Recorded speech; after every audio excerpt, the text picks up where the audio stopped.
Boa noite, meus queridos irmãos e irmãs. Estamos muito felizes em darmos início a mais um Evangelho no Lar, programa elaborado e apresentado pelos estudantes dos cursos online do Lar Ismael. Sejam todos bem-vindos. Jesus possa envolver a cada um de vocês e seus lares com muita luz, paz e alegria. Aqueles que quiserem, coloque um copinho ou uma garrafinha com água para ser fluidificada pelos amigos espirituais. Dando início ao Evangelho de hoje, vamos convidar nossa irmã Silvia, que fará a leitura de harmonização e a prece inicial. Boa noite, meus amigos. Boa noite, queridos ouvintes. E vamos lá com o Livro da Esperança, Emmanuel, Na Hora da Tristeza. Vós sois a luz do mundo. Jesus, Mateus capítulo 5, versículo 14. Não digais, pois, quando virdes atingido um de vossos irmãos, é a justiça de Deus, importa que siga o seu curso. Dizei antes, vejamos que meios o Pai misericordioso me pôs ao alcance para suavizar o sofrimento do meu irmão. Evangelho segundo o Espiritismo, capítulo 5, item 27. Entraste na hora do desalento, como se te avizinhasse de um pesadelo. Indefinível suplício moral te impele ao abatimento, mágoas antigas surgem à tona. Sentes a afeição do viajor para cuja sede se esgotaram as derradeiras fontes do caminho. Experimentas o coração no peito, qual pássaro fatigado ao sacudir em vão as grades do cárcere. Ainda assim, não permitas que a ansiedade te lance a tristeza inútil. Se amigos te abandonaram em árduas tarefas, à caça de considerações que lhes incensem a personalidade, medita nas crianças afoitas, empenhadas a jogos e distrações, nos momentos do estudo, e prossegue, servindo a esperar pelo tempo, que a todos renovará na escola da experiência.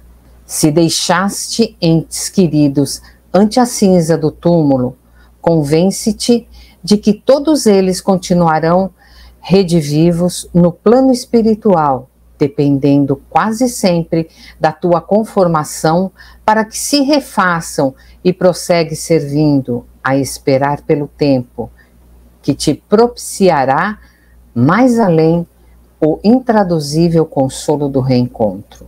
Se o fardo das próprias aflições te parece excessivamente pesado, reflete nos irmãos desfalecentes da retaguarda, para quem uma simples frase reconfortante de tua boca é comparável a facho estelar nas trevas em que jornadeiam e prossegue servindo a esperar pelo tempo, que no instante oportuno a cada problema descortinará solução.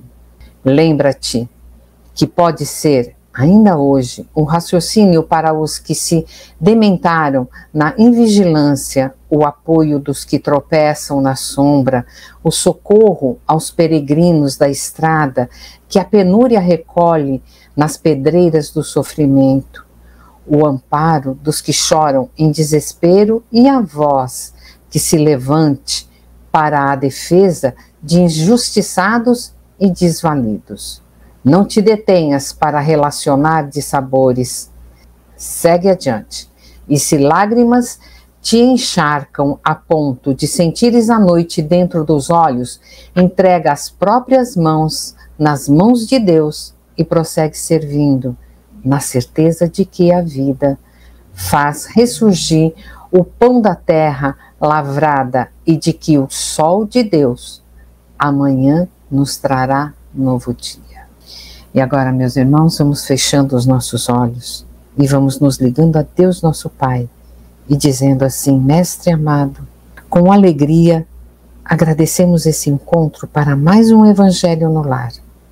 Obrigada, Senhor, pela oportunidade de crescermos espiritualmente. Envolva a nós e os nossos lares em sua luz. Que assim seja, Pai, graças a Deus. Graças a Deus. Obrigada, Silvia. E já harmonizados, sentindo a presença de Jesus em nossos lares, através desses queridos amigos espirituais, eu vou dar início à leitura do Evangelho, no capítulo 5, Bem-aventurados os aflitos, item 27. Dever-se-á pôr termo às provas do próximo? Deve alguém pôr termo às provas do seu próximo, quando os possa, ou deve, para respeitar os desígnios de Deus, deixar que siga seu curso? Já vos temos dito e repetido muitíssimas vezes que estáis nessa terra de expiação para concluirdes as vossas provas e que tudo o que vos sucede é consequência das vossas existências anteriores. São os juros das dívidas que tendes que pagar. Quando eu fico pensando nessa questão, se devo diminuir o sofrimento do nosso irmão, aí eu lembro que Jesus ensinou, né? Amor, caridade e perdão. Sempre temos que estar prontos para ajudar um irmão. Pode realmente ser que a pessoa esteja passando pela situação de aprendizado aplicada pela necessidade de evolução, devido às dívidas adquiridas em vidas passadas. Só que se somos capazes de aliviar esse sofrimento, temos que estar prontos para ajudar em todas as situações. Mesma coisa seria se eu visse uma pessoa se afogando, porque não sabe nadar. E eu poderia ajudar sem colocar minha vida em risco. Será que eu não deveria ajudar? Os Espíritos nos revelam mais uma vez, nesse parágrafo que nós estamos lendo, né, que a gente está passando hoje é por nossa necessidade de evolução, sim, que estamos aqui na Terra onde devemos, através de situações difíceis, para aprender a obediência e a resignação nas leis de Deus. Então eu penso, não será a minha prova para a minha evolução de estar neste local, nesse momento, para poder ajudar um irmão? Não estarei me ajudando quando eu sinto essa piedade e ajudo no próximo? Quanto de amargura e sofrimento eu deixo para trás a partir desses momentos que vão surgindo com o tempo que eu decido iluminar o meu espírito através da caridade? Ajudar o próximo acende a luz da bondade no nosso coração. A caridade é o principal ensinamento de Jesus. Um exemplo simples é o que aconteceu aqui. Teve uma chuva e acabou destruindo a casa de uma família. Eles perderam todos os móveis e eletrodomésticos. Eu acredito que o fato deles terem perdido era para aprender algo, talvez seja para aprender o desapego, né? As pessoas fizeram arrecadação para poder ajudar e foram juntando, cada um deu um pouquinho para poder montar essa casinha para eles. Penso que aí está a caridade, que podemos sim ajudar quem está em dificuldade, aliviar esse sofrimento. Outro momento importante é quando não julgamos o irmão que faz algo grave contra nós, ou contra alguém que a gente gosta, né? Essas situações fazem com que paguemos uma parte da nossa dívida com a divina bondade. E pouco a pouco, de ajuda em ajuda, vamos concluir nossas provas nessa terra maravilhosa. E seremos então recebidos pelo Mestre Jesus em seu reino de luz. Amor e caridade, eis o que ele nos pede. Ionara, você continua a leitura para a gente do Evangelho? Boa noite, Fernanda. Boa noite a todos. Então, vamos para a leitura do Evangelho. Esse pensamento, porém, provoca em certas pessoas reflexões que devem ser combatidas, devido aos funestos efeitos que poderiam determinar. Pensam alguns que, estando-se na terra para espiar, cumpre que as provas sigam seu curso. Outros há, mesmo que vão até o ponto de julgar que não só nada devem fazer para as atenuar, mas que, ao contrário, devem contribuir para que elas sejam mais proveitosas, tornando-as mais vivas. Grande erro. É certo que as vossas provas têm de seguir o curso que lhes traçou Deus. Dar-se-á, porém, conheceis esse curso? Sabeis até onde têm elas de ir? E se o vosso Pai misericordioso não terá dito ao sofrimento de tal ou tal dos vossos irmãos, não irás mais longe? Bom, sobre as nossas provas, devemos sim passar por elas, aceitá-las, mas não pensar que Deus quis assim e não podemos fazer nada para amenizá-las. Também não podemos vivê-las de modo penoso, tornando-as mais pesadas. O mesmo quando podemos auxiliar alguém, não deixar de fazer por achar que Deus quis assim e simplesmente o destino se cumprirá. Não conhecemos ainda as vontades de Deus e o quanto Ele reserva para cada um de seus filhos. Mas sabemos que Ele é um Deus de amor e lhe trará muita alegria ao ver que nós vivemos da melhor maneira que conseguimos. E sempre que possível, ajudamos o irmão. Por isso, devemos sempre nos empenhar para a colaboração de uma vivência harmoniosa, leve e que traga benefícios para todos. Fechar os olhos ou assistir os infortúnios sem nada fazer será um descaso diante da lei cristã. Deus nos deu capacidade de agir e liberdade para pensar. Só pediu que usemos do amor, com tudo e com todos. Eu creio que nós fomos criados para evoluirmos e sempre sermos felizes. Quando algo ruim acontece, podemos acreditar que sim, Deus permitiu. Deus colocou na nossa vida e, por mais difícil que pareça, devemos sempre esquecer a costumeira pergunta, por quê? E trocá-la por para quê? Fazer uma sincera reflexão sobre o que tal situação quer nos mostrar. O que Deus quer nos mostrar com isso. Lembrar que Deus é o Pai e não nos castiga. Ele só permite sofrimento para que a gente se eduque, para que aprendamos a aceitar tudo com amor, lidar com a situação de maneira positiva e também praticar a caridade quando a questão afeta nosso irmão. Bom, gente, como eu já mencionei algumas vezes, eu sou paciente de uma doença grave. E eu sou assistida por uma médica muito jovem, que desde o começo esteve ciente e também me deixou a par do meu caso. Acontece que em nenhum momento ela me disse que não tinha jeito. O que ela fala sempre é, se esse protocolo falhar, tentamos outro. Tem alguns para te oferecer. E ela sempre me pede, Ionara, viva bem. Tenta ter uma rotina saudável, me ajuda a te ajudar. Vamos fazer o nosso melhor. E é sobre isso, tentar tornar algo tão pesado mais leve. Eu acredito que ela faz a diferença na minha vida, como faz a diferença na vida de muitos pacientes. Ela não segue simplesmente o protocolo, mas ela vai além, ela sonha com a gente, ela alimenta a nossa esperança e a nossa vontade de viver. Eu não sei se diante da crença dela, diante da biologia, da ciência, ela tem noção do bem que ela nos faz, simplesmente por não fazer só o que tem que fazer. Ela vai além, ela faz assim um pouquinho a mais. E eu entendo que Deus, Ele espera da gente aceitação do que não pode ser mudado, mas nunca desistir e deixar de fazer o que estiver ao nosso alcance. É isso, não fazer só nossa obrigação, fazer sempre algo mais. Nós podemos, gente, é só a gente tentar, é só a gente querer. E Barbosa, pode continuar para a gente o Evangelho? Pois não, Ionara. Sabeis se a providência não vos escolheu, não como instrumento de suplício para agravar os sofrimentos do culpado, mas como um bálsamo da consolação, para fazer cicatrizar as chagas que a sua justiça abrirá? Não digais, pois, quando virdes atingido um dos vossos irmãos, é a justiça de Deus, importa que siga seu curso. Dizei antes, vejamos que meio o Pai misericordioso me pôs ao alcance para suavizar o sofrimento do meu irmão.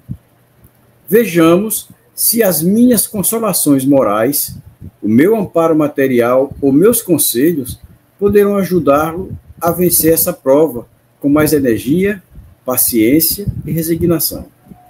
Vejamos mesmo se Deus não me pôs nas mãos os meios de fazer que cesse esse sofrimento, se não me deu a mim também como prova, como expiação talvez, deter o mal e substituí-lo pela paz. Essa passagem aborda e nos faz refletir muito sobre como entender e lidar o sofrimento alheio à luz da providência divina. Em vez de simplesmente atribuir o sofrimento dos outros à justiça divina e considerá-lo como algo inevitável, inalterável, algo que a gente não pode fazer nada, essa passagem propõe uma abordagem bem mais compassiva e ativa. A ideia principal é que, ao testemunhar o sofrimento de alguém, em vez de apenas aceitá-lo como parte do plano divino, devemos considerar como podemos agir como agente de consolo e auxílio para aquela pessoa. Em vez de apenas dizer que é a justiça de Deus agindo, devemos nos perguntar quais recursos temos à nossa disposição para ajudar a aliviar o sofrimento daquele irmão. Por exemplo, se vemos alguém passando por uma dificuldade, podemos oferecer apoio moral, assistência prática ou conselhos que possam ajudar a enfrentar a situação com mais força, com paciência e aceitação. Além disso, a passagem sugere que às vezes somos colocados em posição de intervir ativamente para deter o sofrimento e substituí-lo por paz. Um exemplo prático seria alguém que testemunha o sofrimento de um amigo ou familiar e, ao invés de apenas aceitá-lo como decreto divino, procura uma forma, seja o que for, mas ele procura uma forma de ajudar, né, de dar conforto e solução para aliviar o fardo da dor daquele familiar, daquele irmão. Coisas simples que a gente pode fazer, como, por exemplo, uma visita ao orfanato, asilo, prisões, hospitais. Isso é uma forma da gente levar amor, levar carinho àquelas pessoas que estão passando por situações difíceis, que a nós não compete julgar, principalmente quando a gente pensa em visitar os presídios. Eu vou não, porque são assassinos, é isso que é. Não, nós não temos que olhar o erro dele, nós temos que olhar a situação que ele está passando. Então, não cabe a gente julgar o que ele fez, apenas cabe a gente se achegar para levar um ombro amigo, uma conversa, uma palavra de carinho, uma palavra de compreensão e esclarecimento quando se fizer necessário. Mostrar a eles que eles não estão sozinhos naquela jornada, que Deus, que o Mestre Jesus está nos enviando para levar um pouco de alegria, um pouco de carinho, um pouco de atenção a cada uma daquelas pessoas. Então, Silvia, você pode continuar? Antes da Silvia, eu queria dizer uma coisa aqui que eu acho interessante dentro desse parágrafo, Bárbara, é que quando ele diz assim, se não me deu a mim também como prova, como expiação, talvez deter o mal e substituí-lo pela paz. É uma coisa muito interessante e que nós conseguimos ver isso na prática. Tem pais, né, que têm filhos em situação delicada, às vezes drogados, né, que criam situações muito difíceis, e esses pais receberam isso, né, como uma expiação para poder, junto com aquele filho, tentar deter aquele mal, né, e substituí-lo pelo bem, pela paz. São provas e expiações bastante difíceis, que algumas pessoas, até às vezes não são nem os pais consanguíneos, mas outras pessoas que assumem isso, né? E isso é uma situação delicada, mas que assume fazendo o que Jesus pediu, com amor, com carinho, e vão lá e realmente conseguem, de uma forma ou de outra, minorar o sofrimento que aquele ser está passando, porque ele sofre, né? E essa é uma situação assim bastante interessante, porque Deus vai usar-nos para fazer o bem a quem está necessitando. Era esse ponto que eu achei importante também fazer uma explicação. E é interessante, Jandir, ontem eu fiz uma palestra no Centro Espírita e o tema era gratidão. E lá na plateia uma senhora me disse que já tinha perdido 3 filhos para droga, tinham sido assassinados, e que restava um que estava há mais de 1 ano fora de casa, vivendo nas ruas, vivendo nos locais onde ele achava abrigo, né? E ela me disse como poderia ter gratidão por isso. E eu disse a ela que... E ela disse que estava com os 2 dias que tinha ido lá onde ele estava. e se poderia, se deveria continuar indo. Eu disse a ela que era para ela continuar indo, porque essa era uma situação que talvez fosse para a evolução dela.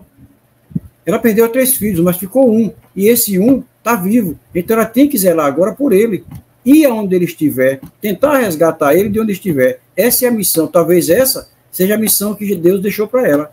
Então veio a calhar com isso aí que você falou. Silvia, você pode continuar, por favor, Silvia? Com certeza, Barbosa. Ajudai-vos, pois, sempre mutuamente nas vossas respectivas provações, e nunca vos considereis instrumentos de tortura. Contra essa ideia, deve revoltar-se todo homem de coração, principalmente todo espírita, porquanto este, melhor do que qualquer outro, deve compreender a extensão infinita da bondade de Deus. Deve o espírita estar compenetrado de que a sua vida toda tem de ser um ato de amor e de devotamento, que faça ele o que fizer para se opor às decisões do Senhor. Estas se cumprirão.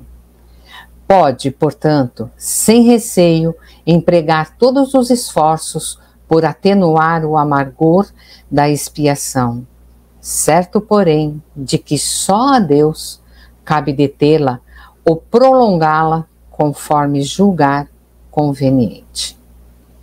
Então, meus amigos, nós podemos sim empregar todos os esforços para tentar diminuir a dor da expiação do outro e inclusive a nossa. Nós somos instrumentos de energia, temos a capacidade de acolher, de ouvir, de dar esperança, mostrar que existem outros caminhos, igual a doutora Dayonara. Estou aqui, deixe-me ajudá-la.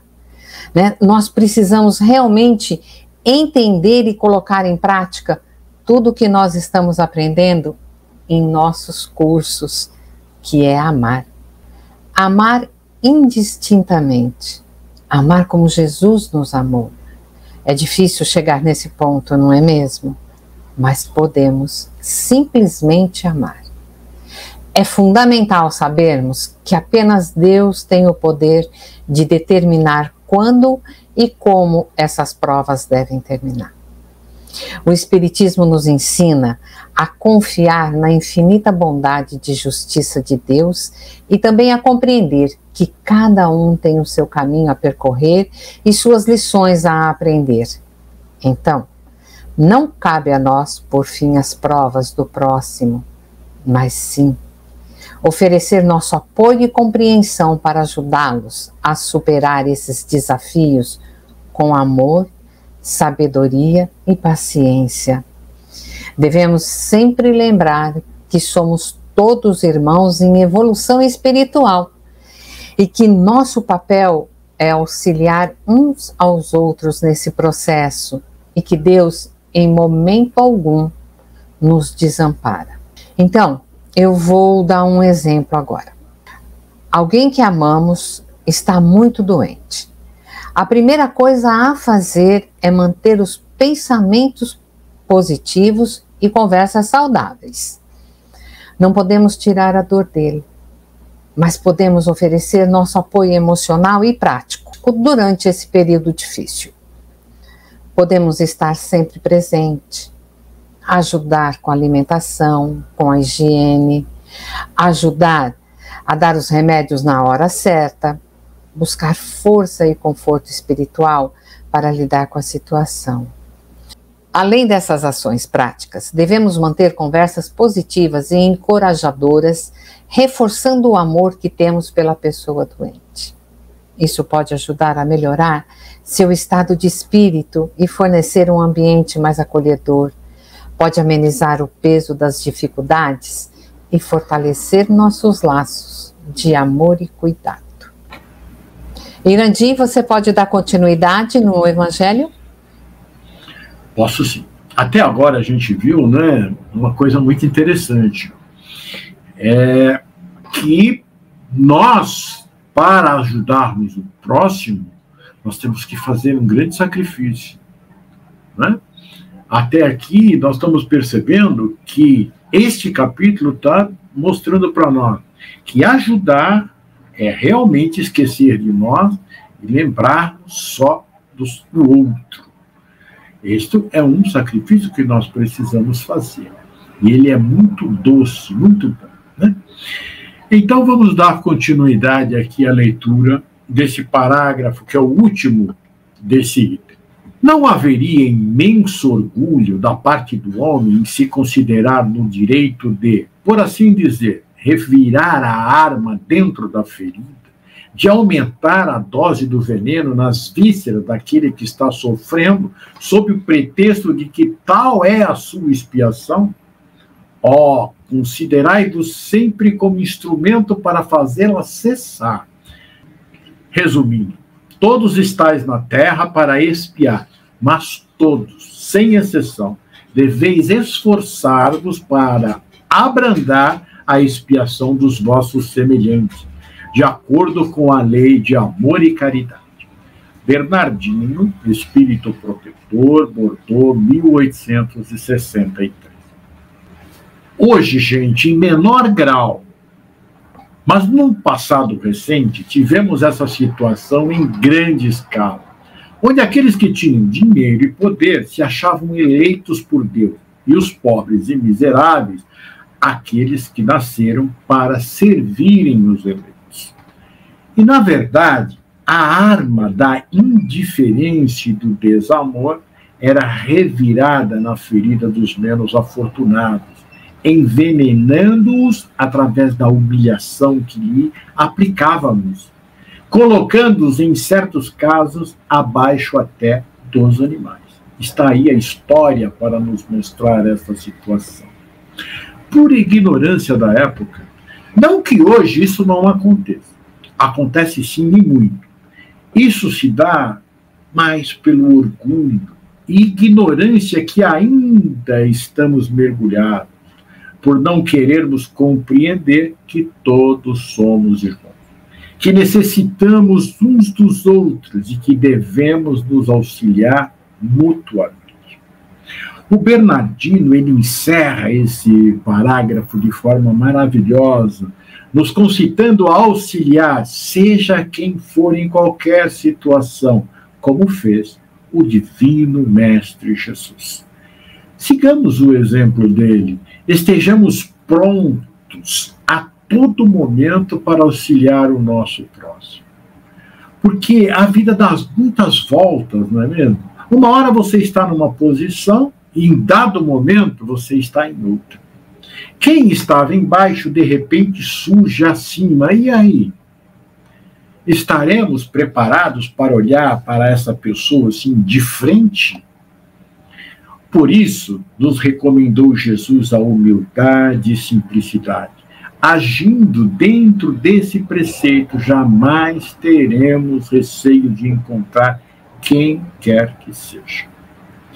A irmã Rosária, no capítulo 13 do Evangelho segundo o Espiritismo, não saiba a sua mão esquerda que dá a vossa mão direita, no item 9, caridade material e caridade moral.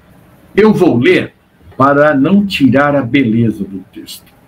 Ela diz assim: tende presente sempre que, repelindo um pobre, talvez repilais um espírito que vos foi caro e que, no momento, se encontra em posição inferior à vossa. Encontrei aqui, o aqui dela, no plano espiritual, um dos pobres da terra a quem, por felicidade, eu puder auxiliar algumas vezes, e ao qual, a meu turno, tenho que implorar auxílio. Então, é importante que nós entendamos que aquele que está numa situação difícil, ele não é um infeliz, ele é um espírito que passa por uma expiação. E talvez ele pediu essa expiação para progresso. E nós o ajudando naquele momento, nós estaremos fazendo um bem muito grande a um espírito que quando nós nos reencontrarmos lá na parte espiritual, quem sabe ele não é muito superior a nós. E uma coisa também bastante interessante que nós precisamos prestar muita atenção e que esse evangelho nos traz é que o único caminho para que nós possamos progredir e quitando os nossos débitos com a lei divina é o trabalho feito com e por amor. É que nós possamos refletir que se o nosso irmão está sofrendo, ele necessita do nosso carinho, necessita do nosso auxílio, assim como nós necessitamos dos nossos irmãos quando estamos sofrendo. E não importa quem vai me ajudar. Eu vou ser ajudado, eu vou ficar muito feliz. Então, nós passamos agora, se alguém quiser fazer alguma colocação, ou então passamos a palavra à nossa irmã Fernanda. Bem, isso mesmo, Neirandi, que acabamos de comentar. E eu queria aproveitar e pedir para que você faça, então, nossa prece final. Depois de um evangelho tão esclarecedor, que enche os nossos corações de alegria por saber que somos úteis e não importa o estágio em que estamos, nós vamos elevando os nossos pensamentos e dizendo a Jesus: muito obrigado, Senhor, por este evangelho. Muito obrigado pela luz que nós recebemos em nossos lares. Muito obrigado pela luz que adentra os lares daqueles que estão nos ouvindo. Que cada um daqueles que moram ali com ele, seus parentes, amigos, possam receber a sua luz e a sua paz. E muito obrigado, Jesus, pela oportunidade de estarmos vivenciando este momento neste planeta Terra e que sejamos muito úteis a cada um dos nossos irmãos. Então, Senhor Jesus, que esses amigos espirituais possam fluidificar essas nossas águas para que sirva de bálsamo para o nosso corpo e para o nosso espírito. Que assim seja, graças a Deus. Eu quero agradecer a todos os participantes do Evangelho de hoje e a todos vocês que estiveram nos acompanhando nessa noite em seus lares. E os convidamos para estarem novamente conosco na próxima semana. Lembrando que este programa ele fica gravado no canal do Lar Ismael lá no YouTube. E vocês podem assisti-lo quando desejar. E também podem enviar para todos os seus amigos e familiares. Afinal, precisamos divulgar as mensagens de Jesus. Jesus os abençoe. E até a próxima segunda-feira, às 18 horas.